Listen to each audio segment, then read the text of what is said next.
So I think we'll go ahead and get started. The meeting is being recorded this afternoon.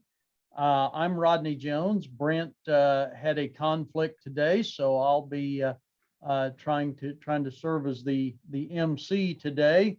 And as advertised, we have Dr. Kim Anderson to give us a little bit of an update on what to do with these relatively high grain prices, and he'll expand on that a little bit. As I mentioned just a little bit ago, I will open up the chat room here in a few minutes. And so we'll be able to chat via the chat room. If you have any questions, be sure and post them. Also, I'll be posting a Qualtrics survey to the chat room. Request that you click on that survey link and give us a little bit of feedback at the end of the webinar. And I'll be posting the link to the website that houses all of our previous webinars as well. With that said, Dr. Anderson, I'm going to turn it over to you if you'd like to share your screen and go ahead. All right, let me just put my lovely face on there for a minute. Thank you all for having me on here today. I brainstormed about what I could present that you could possibly use. And I came up with this idea of taking advantage of relatively high crop prices. And in reality, that title should have probably been,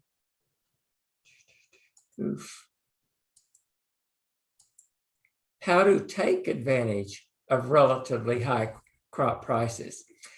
And that's an easy answer. You just sell what you've got. If you have a relatively high crop price, it's probably advantageous to sell it at that price. The real question is, what is a relatively high crop price?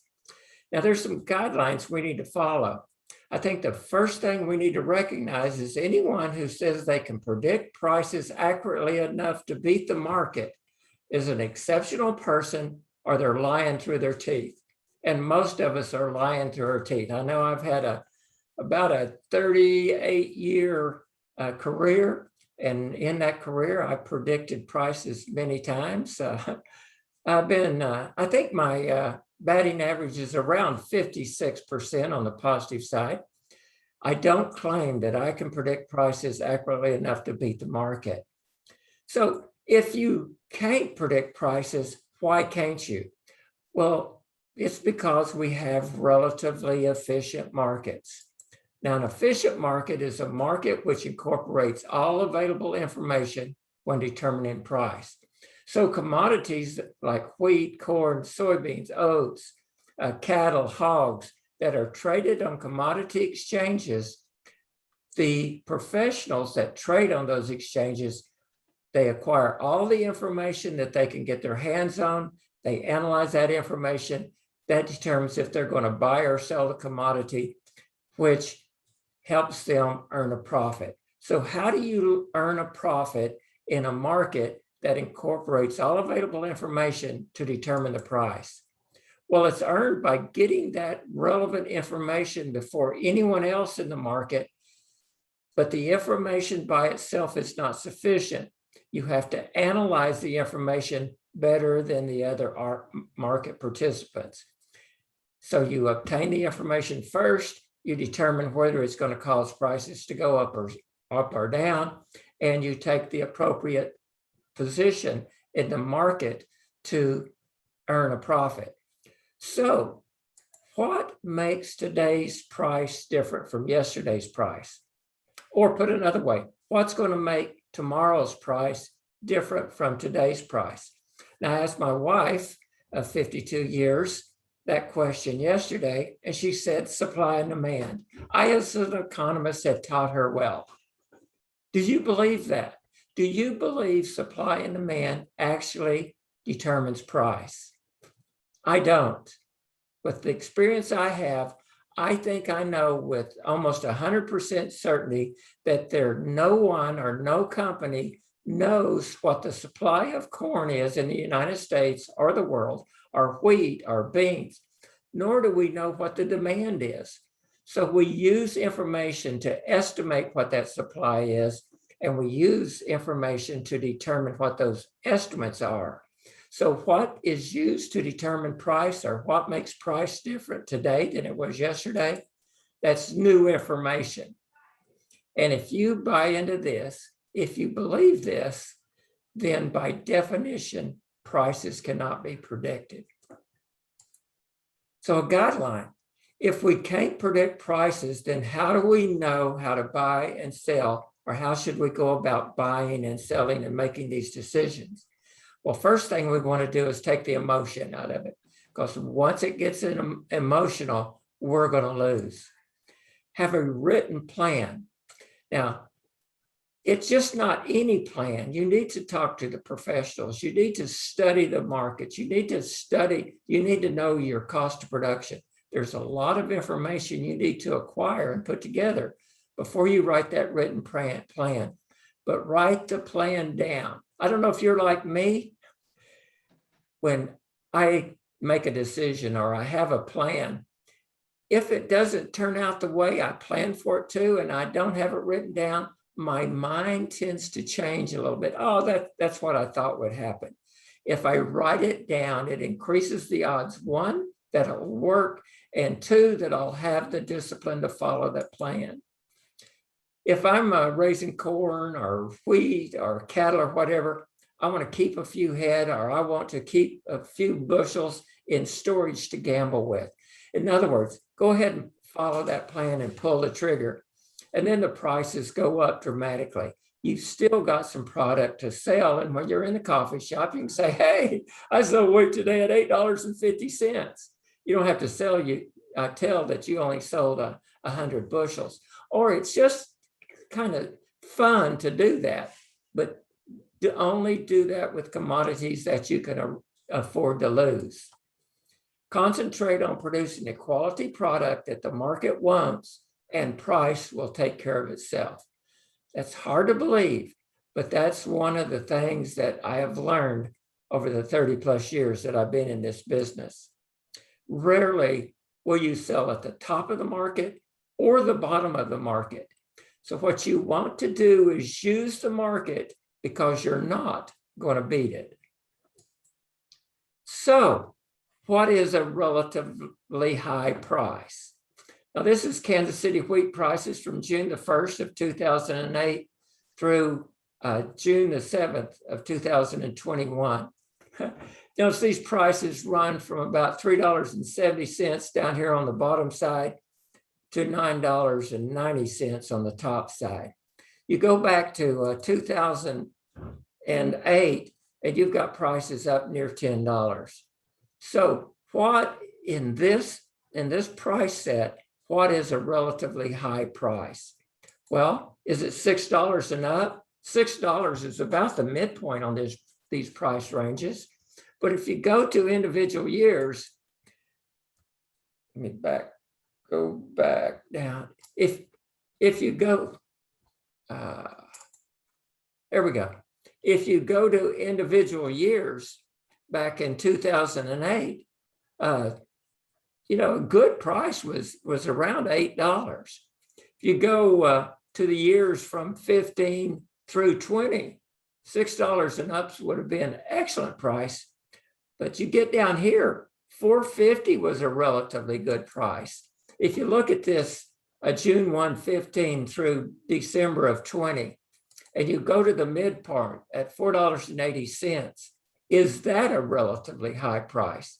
Well, in this case, I think it was, because you can go back to 2015. You definitely had the opportunity to sell above $4.80. You go to 16, you had the opportunity to sell above $4.80. 17, you had the opportunity. 18, you had the opportunity. 19, you had the opportunity. And 20, you had the opportunity.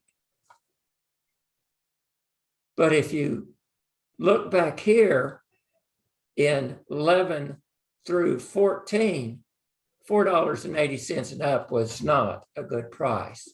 So one thing you've got to figure out, what is a relatively high price? When prices are this volatile. Now what we have here, the red is daily price moves, and that's over in the left-hand quadrant here.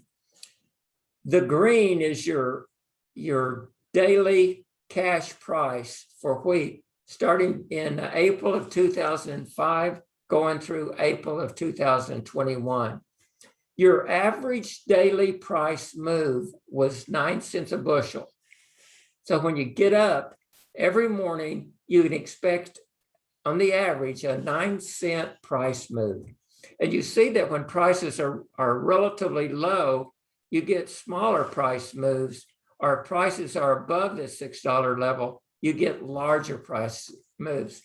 Some of you can remember back in 2008 when we had wheat prices up above $8 and $9 in the $8 and $9 range, even up near $10. On Monday, I would get calls from elevators that had bought wheat on Friday afternoon or Saturday, and the market opened up 90 cents down on Monday. They just lost 90 cents a bushel. You can say, well, I'm going to wait till tomorrow. Well, they can lose another 90 tomorrow. When you got high prices, you'd expect larger price moves per day than when you've got lower price moves like 15 through 21.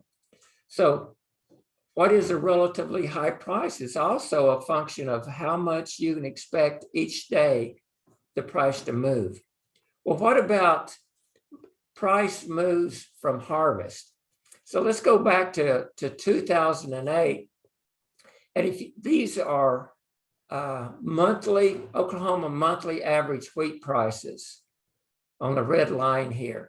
Now the prices have been adjusted for 5 cents per month storage. In other words, starting on July 1 each year, we subtracted 5 cents from the monthly average price to adjust for storage. The average price over this time period is $5.21. So is today's price, you can sell wheat now for $6.30 or $6.40, is that a relatively high price?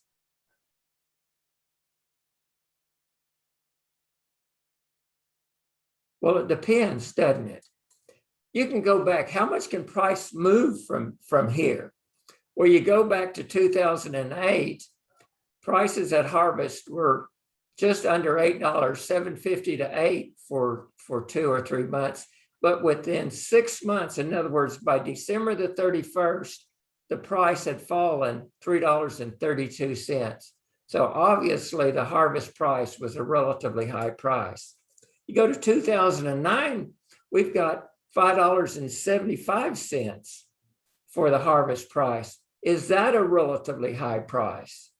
Well, based on the year before, no, but based on what you just came up from, $4.50 to $5.50, you'd gained $1 here. That may have been a relatively high price, and it turned out to be that, because in 3 months, July, August, and September, the price had fallen $2.05. You can go to 10. Starting on July the 28th, we left this bottom. We gained $3.05 by December. We gained another $2 by February. In 12, we were down. Prices here were $5.80. $6.48. They gained $2 in 3 months. You go to 15 when we were going. The question is, and what you have to determine, if you've got a relatively high price, you want to sell. You want to take advantage of that price. The key is how do I identify what a relatively high price is?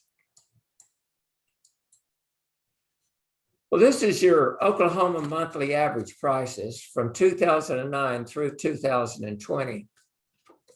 So you can come down here in 09 and you can go back and look at this chart so you can see what's going to happen. But if you look on here, the low price in this series was in October of 2016 at $2.73, and the high price was September of 2012 at $8.51. So that kind of gives us a range that we can look at prices. The average price over this period was about $5.40. Actually, it was $5.44. It shows right down here on June, $5.41 in July, and $5.40. This is your monthly average prices for this time period down here. So is $5.75 a relatively high price?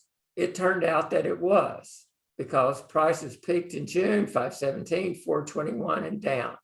In 10, was $3.75 a relatively high price? No, it wasn't. In 11, $7.62, yeah, it was. In 12, $6.48. No, prices went up after that. And where are prices right now? They're right at this price. So from this price, are we going to go up or down? That's a question that we've got to answer. This chart will show you that if you've got the opportunity at 7, I think if you've got the opportunity to sell above 7, that is by default a relatively high price. But when prices get down around this 648, you can come down here 525. Well, they were slightly higher, but that turns out to be a relatively high price. You might think that might be a relatively low. 391, is that a relatively high price? You would think not, but it was. I mean, we got down to $2.73 by October. 217, 2017, is this a relatively high price? Well, if you waited until July, you got a relative 60, 70 cent higher price. But it went back in the tank when you got through August. Now I got to quit clicking my mouse here. In 19, $4.59 was a relatively high price. In 2020, now one thing this chart shows, if I'm going to quit trying to guess what's a relatively high price, I'm going to sell my wheat in June, July, and August. Just a mechanical strategy that gets the emotion out of the deal. Also, I do think I can say if I'm 650 or higher, if I'm up in the 7 range, I'm going to take advantage of it, because history tells me, can it go higher? Yes. We've seen Oklahoma wheat prices above $10. The high monthly average price was right here at $8.51. Well, you can go on out. If you're out here, actually, the peak price was out in April, but we don't show that. So, however, if you looked in 2020, we averaged about $4.20 in these 3 months, and in September, so we're just mechanically going to do it. We had lost in these price deals. We would have been better off storing in 2020 and in 2010, but just about every other year, we'd been better off with a mechanical strategy. However, I'm still trying to figure out what is a relatively high price. Another way to look at it is, right now I can sell for $6.30. I think it may be up a little bit since there, but let's say $6.30. Now the average here is the average June, July, and August, or for wheat, corn, and soybeans, this is the average harvest price. So your average June, July, and August price for the last 10 years has been $5.56. I would say $6.30 is a relatively high price. If you look at all wheat prices, I just calculated it, it's $5.55. Your highest average price over that time period was $8.63, and the lowest was $2.58. So that's your highest possible price, and that's your lowest. That's the daily price, high and low. If you look at corn, you can forward contract corn for right at $6.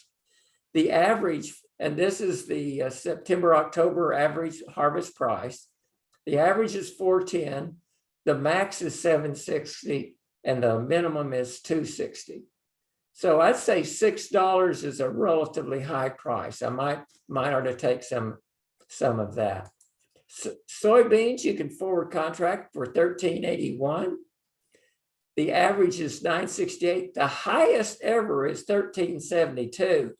I ask you, is $13.80 forward contract for soybeans a relatively high price? I think there's no discussion there. Might this go to $15? Might this go to $16? Yes. But can you afford to gamble that when this is obviously a relatively high price? Now, another thing you can do is take advantage of this price, and you can sell or buy a put or a call. So if you look at wheat, so let's sell at 630 and buy a 650 December call.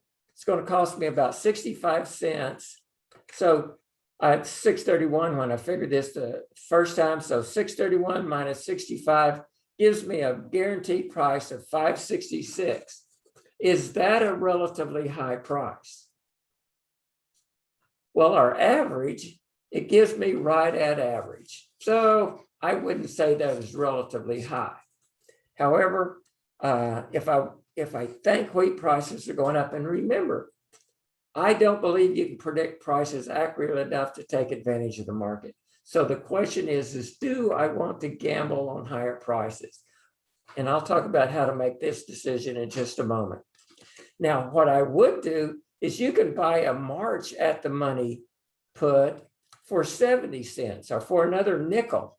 And you'll extend your time period from November out to mid-February.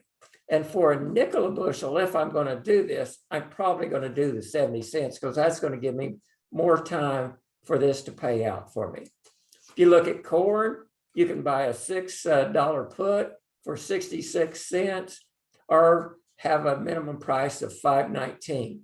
That's still well above your average here. So if I was worried about corn prices going in the tank, I would think about forward contracting, or for about the same money and you can establish about the same price, you can buy a call option contract. If you buy a call, which means you don't forward contract, you are going to take basis risk, and the basis is relatively favorable right now. So with the December put, the only risk is producing enough to sell it, but you do lock in a price, a floor price. If soybeans, you can buy a 1440 for 90 cents or set you a minimum price at 1280. Is 1280 a relatively high price? Yes, I think it is. It's $1 lower than what you can get when you take everything into consideration, but it's still a relatively low price, and it creates an alternative. So what have I done? I can say if you have a relatively high price and you want to take advantage of it, sell into that market. Go ahead and sell it. What I haven't told you is how to determine if it's a relatively high price. I think I've shown you that you need to look at the information. You need to look at historical price moves, and you've got to say, what decision can I live with? Do I think that prices are relatively high? And one thing I haven't talked about here is cost of production. And I think you need to know what your cost of production is. That, I believe, is a subject for another webinar. I'm not going to address that right now, but you need to gather all the information you can get your hands on, and then you need to determine, is that a relatively high price for my situation? Are there any questions or comments?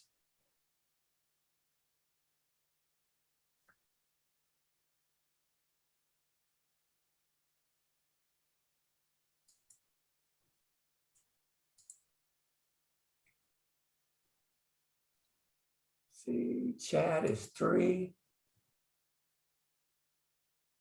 Any comments or questions for Dr. Anderson? Okay, if there's not, let me give you one more point. Make decisions that will let you sleep. So if you wake up at night worrying about having to sell at a lower price, sell some of the product. If you wake up at night worrying about not having the opportunity to sell at a higher price, store the wheat or store the product. In other words, base your decision, get all your information. If you make a decision and you're worrying about having to sell it, you say you decide not to sell, but you can't sleep because you're worrying about that lower price, sell some. Or if you're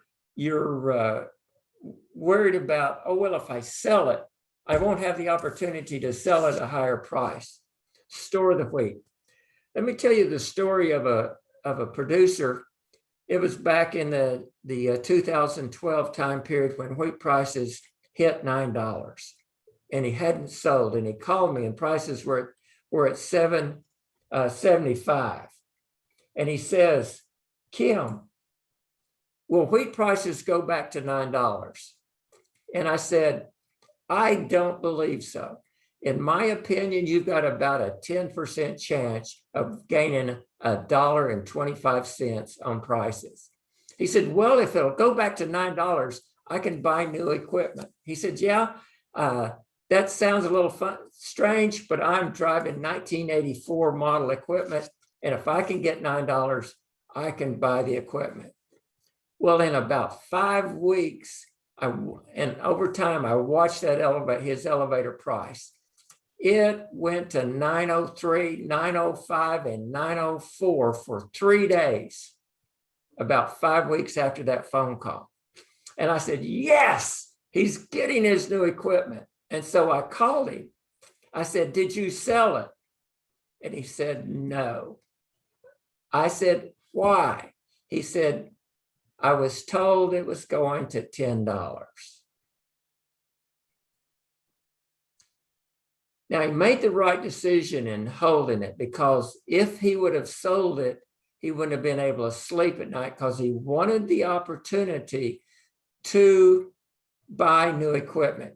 And he felt the only way he was going to do that was to sell at night. However, he didn't follow his plan. So use some indicators. Use some indicators on whether or not to sell or buy, and how you should go about doing that. And let me finish up with a quote from Peter Drucker. There are no solutions with respect to the future.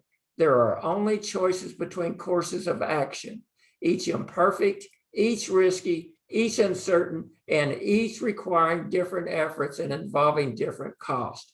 But nothing can help you more than to realize what alternatives are available to you and what they imply.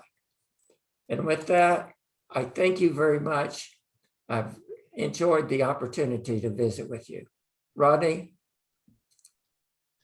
Thank you very much, Dr. Anderson. We appreciate you being with us today. If anybody has a really quick question for Dr. Anderson, the chat room is available. Type it in the chat room. Before everybody leaves the webinar, I've posted the link to the webinar survey. It's about the fourth or fifth message up in the chat box right now. I've also posted the link to our eFarm management website, which has a variety of resources available for you to use, including links to previous webinars. We'll wait a few minutes here, and then we'll close out the webinar if nobody has any questions.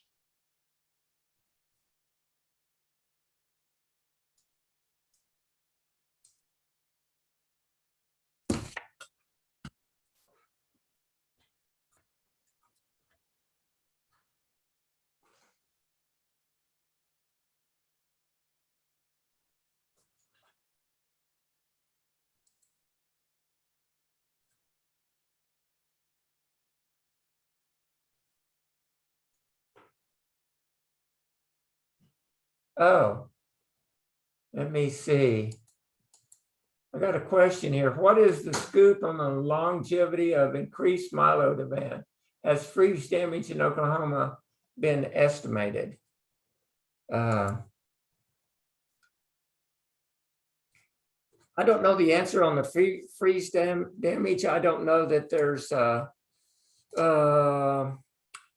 there's been, obviously it impacted some, but I think, and Rodney, you can address this. I think it's pretty much been taken in consideration in the market. I don't think that the freeze damage was that bad. However, I'm an economist.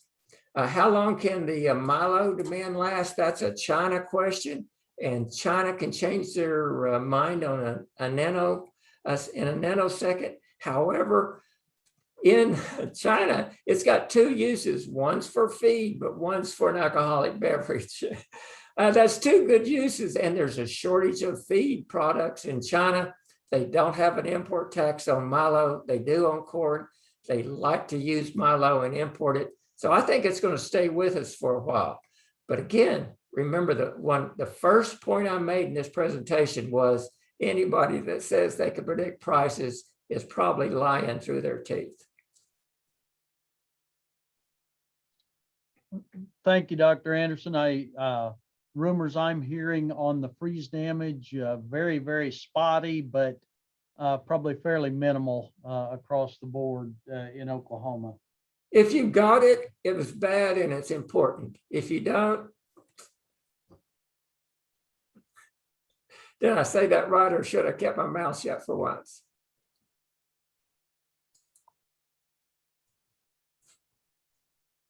What little wheat has been cut in Oklahoma, and there has been some wheat cut, particularly in the very southwest region of the state before the rains came the other day.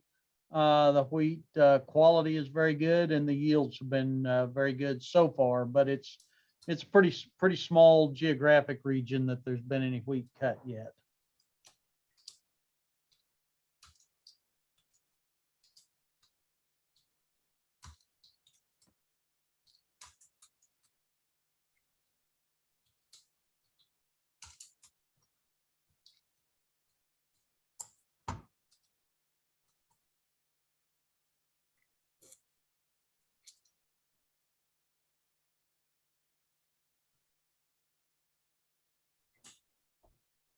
If nobody has any, yes, I agree. We need to pray for some sunshine so we can get out there and get the crop harvested, Becky says.